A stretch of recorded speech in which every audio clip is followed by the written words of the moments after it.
की जय। हर हर महादेव। श्री हरिताल का व्रत कथा प्रारंभ।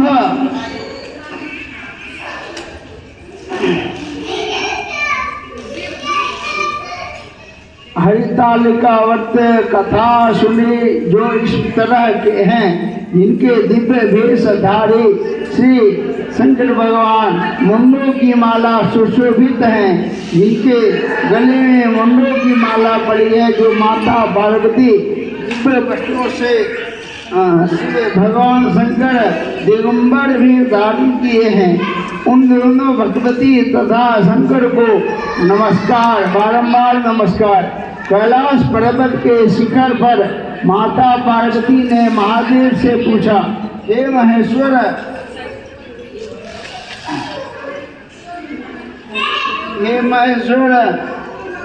हमसे आप गुप्त से गुप्त वार्ता कहिए, जो सबके लिए सब धर्मों से सरल हो अथवा महान फल देने वाली हो। हे नाथ, अब आप हमसे प्रसन्न होकर और मेरे सम्मुख प्रकट कीजिए। हे नाथ, आप यदि मन और तन से रहित आपकी माया को कोई बाढ़ नहीं पाता है। हम आपको किस प्रकार से प्राप्त हुए हैं, कौन से दान पुण्य किए हैं जो शिव भगवान जो है प्राप्त किए हैं। तब महादेव जी बोले, हे देवी सुनो, मैं उस भक्त को कहता हूँ जो परम गुप्त है, जो मेरा सर्वस्व है। जैसे तारा ग्रहों में चंद्रमा, ग्रहों में सूर्य, वर्णों में ब्राह्मण और देवताओं में गंगा, पुराणों में महाभारत पुराण, वेदों में सामवेद, इंद्रियों में मन सबसे श्रेष्ठ है। वैसे प्राण वेदों में इनका वर्णन आता है, जिनके प्रभाव से तुमको मेरा आसन प्राप्त हुआ है। हे प्रिय, यही मैं तुमसे वर्णन करता हूँ। अब सुनो, भादो मास के शुक्ल पक्ष की हस्ता नक्षत्र तृतीया तिथि को तीज का व्रत होता है, जो अनुष्ठान करने से सब पापों का नाश होता है। हे देवी सुनो, तूने पहले हिमालय पर्वत पर इस व्रत को किया था, जो मैं सुनाता हूँ।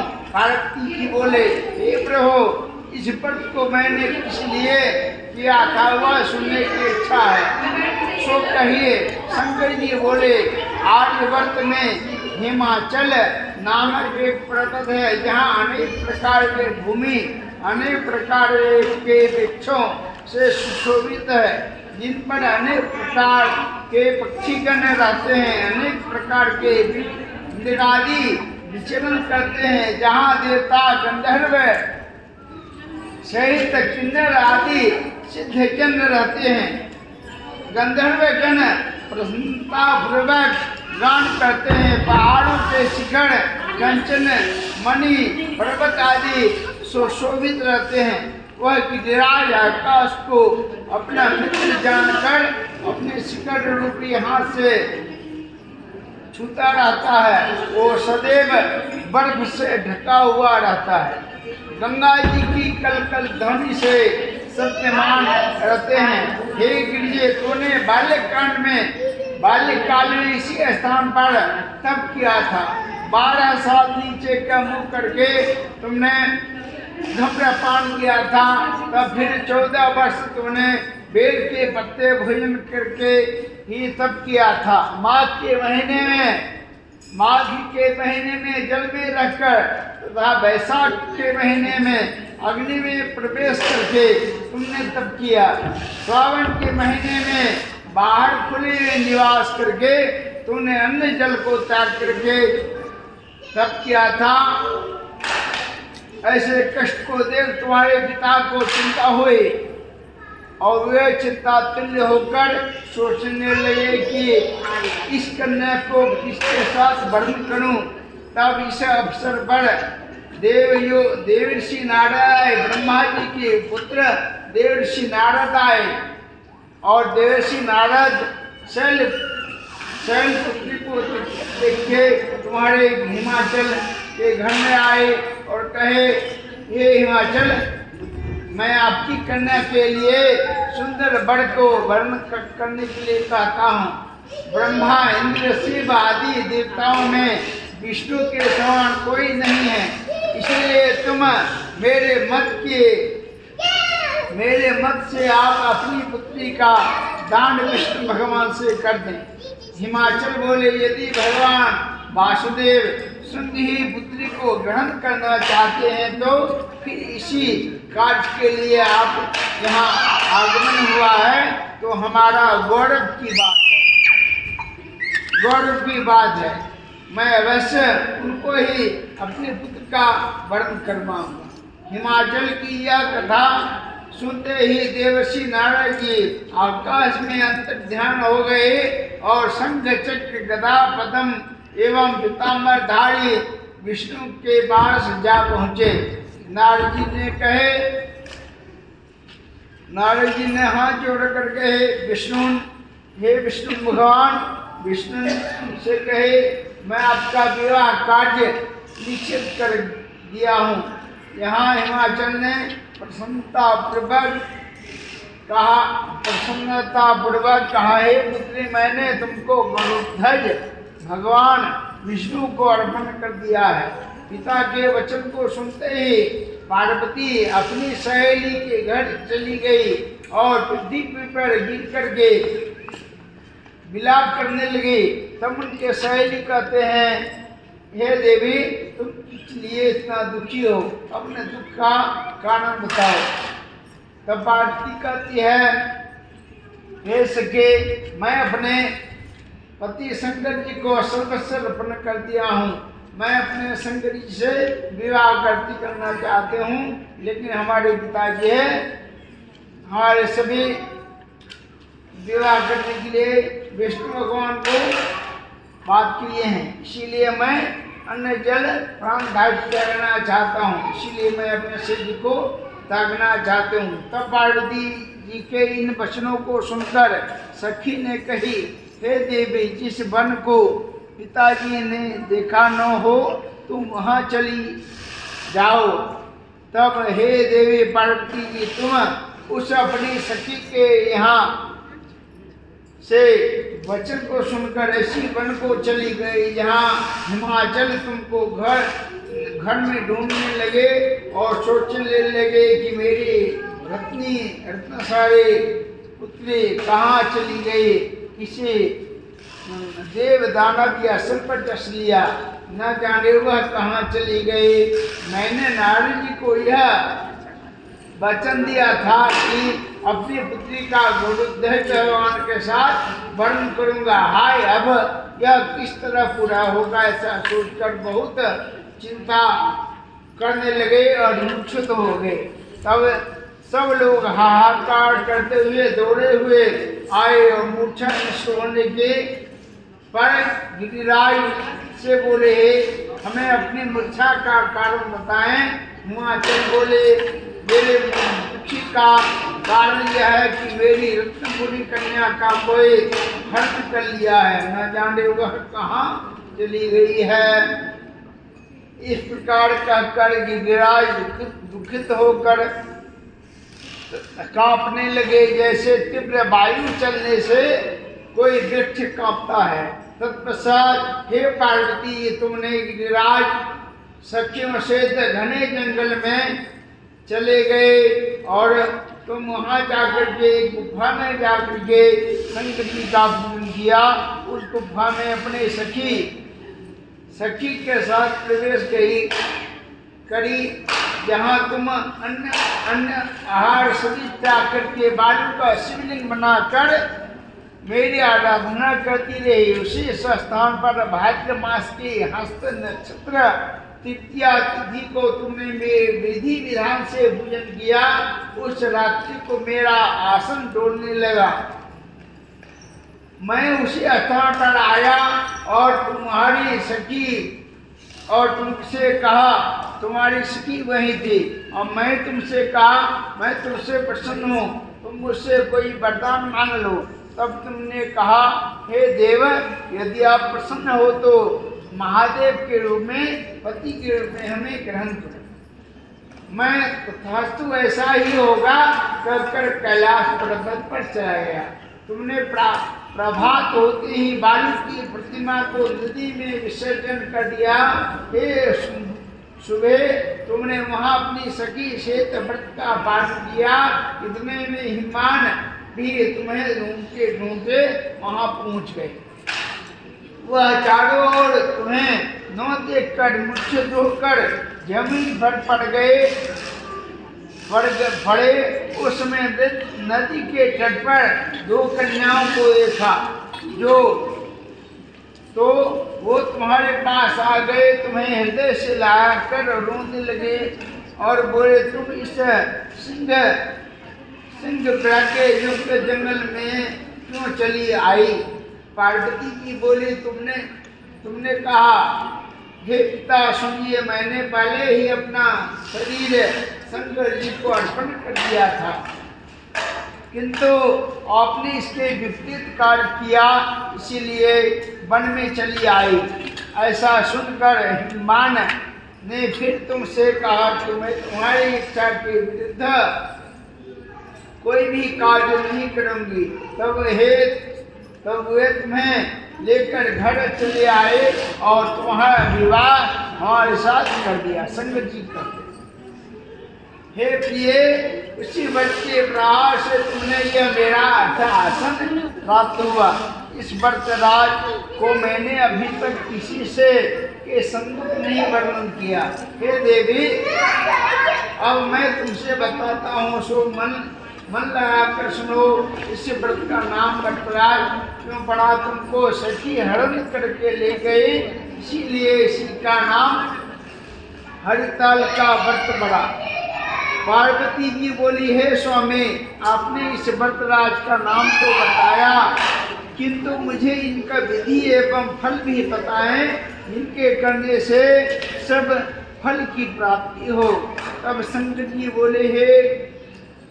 बोले कि स्त्री जाति के अति उत्तम व्रत है। सौभाग्य की इच्छा रखने वाले स्त्री इस व्रत को विधि पूर्वक करती है करें। इनमें केले का स्तंभ से मंडप बना कर बंदरवाड़ बनाए, सुशोभित करें। उसमें विविध रंगों से रेशमी वस्त्र, चांदनी आदि लगा के चंदन आदि सुसंगीत द्रव्यादि चढ़ावे, विधि पूर्वक मंगलाचार गीत गावे। इसके करके गौरी और शंकर से तो प्रतिमा को पूजा करें। फिर शिव जी व पार्वती जी का गंध धूप दीप नैवेद्य विधि से पूजन कर अनेक प्रकार के नैवेद्य मिठाइयों का भोग लगा दें और रात को जागरण करें। नारियल सुपारी जाफर फूलों मिलाजे नारंगी फलों के एकत्रित करके धूप दीप आदि मंत्रों से शंकर भगवान का पूजन करें। फिर मंत्र उच्चारण करें। शिवाय से लेकर उपनाम करके मंत्र को जपें, प्रार्थना करें और भगवान को प्रणाम आदि करें। अब हमें सब प्रकार मंगल रूप महेश्वर हे शिवे, अब हमें सब कामनाओं को देने वाली देवी कल्याण रूपी तुम को नमस्कार है। ऐसे कहें, कल्याण स्वरूपी माता पार्वती जी हम आपको नमस्कार करते हैं और श्री शंकर जी को सदैव नमस्कार करते हैं। ब्रह्मा फनादे जगत को पालन करने वाली माता श्री आपको नमस्कार है। हे सिंहवाणी, संसारी भय से व्याकुल हूँ, मेरी रक्षा करें। हे महेश्वरी, मैंने इसी अभिलाषा से आपकी पूजा किया। हे पार्वती माता, अब हमारे ऊपर प्रसन्न होकर मुझे सुख और सौभाग्य प्राप्ति की कामना से हमें आशीर्वाद प्रदान करें। इस मंत्र के द्वारा उमा सहित शिव जी का पूजन करें तथा विधि विधान सहित तथा शुद्ध कर गौ वस्त्र तथा आभूषण ब्राह्मणों को दान करें। इस प्रकार से पति तथा पत्नी दोनों को एकाग्रचित्त होकर पूजन करें। वस्त्र आभूषण आदि संकल्प द्वारा ब्राह्मण को दक्षिणा दें। हे देवी, इस प्रकार व्रत करने वाले के सभी पाप कष्ट नाश होते हैं।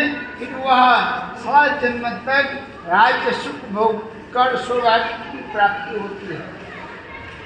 जो स्त्री इस तृतीया के दिन अन्न आहार करती है वह व्रत को नहीं करती, वह 7 जन्म तक बांध्या विधवा होती है। जो स्त्री इस व्रत को नहीं करती वह धन और के शोक से बहुत दुखी रहती है, दुख भोगती है तथा वह घोर नरक में जाकर कष्ट प्राप्त करती है। इस दिन अन्नहार करने वाली स्त्री जोगिनी, फल आहार करने वाली स्त्री बाघनी होती है तथा जल पीने वाली स्त्री जलग्रहिणी होती है। शरबत पीने वाली स्त्री जो का जन्म लेती है, दूध पीने वाली स्त्री सापनी के जन्म लेती है और मांस खाने वाली स्त्री जिस्तिन बाघनी का जन्म लेती है। दही खाने वाली बिलांडी, मिठाई खाने वाली कीटी तथा सब्जी खाने वाली मक्खी का जन्म लेती है। सोने वाली स्त्री अजगड्डी, पति को धोखा देने वाली स्त्री मृगी का जन्म पाती है।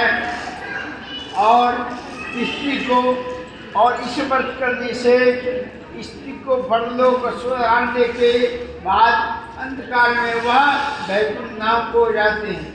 व्रत के दूसरे दिन व्रत का पालन करने के पश्चात चांदी, सोना, तांबा या कांसे का पात्र में ब्राह्मण को अन्न दान करना चाहिए।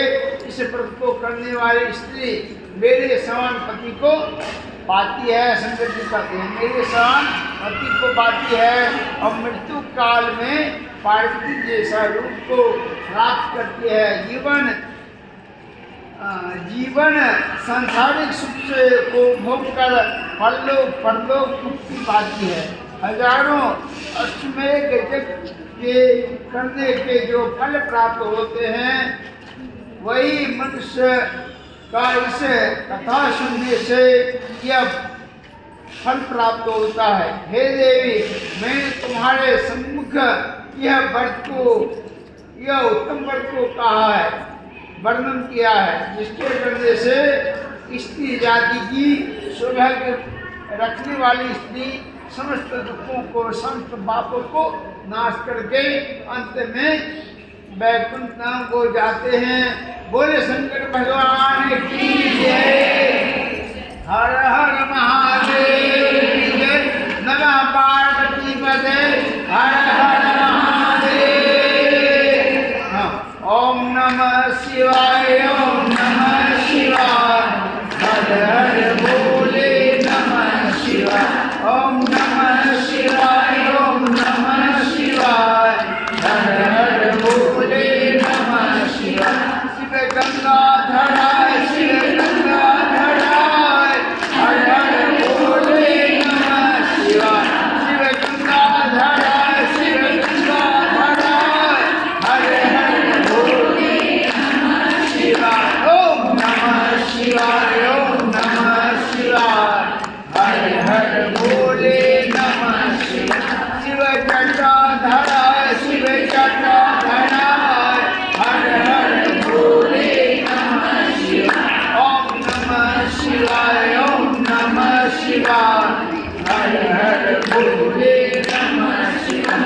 शिव नमः शिवाय। ओम नमः शिवाय। हर हर भोले नमः शिवाय। शिव रामेश्वराय, शिव रामेश्वराय।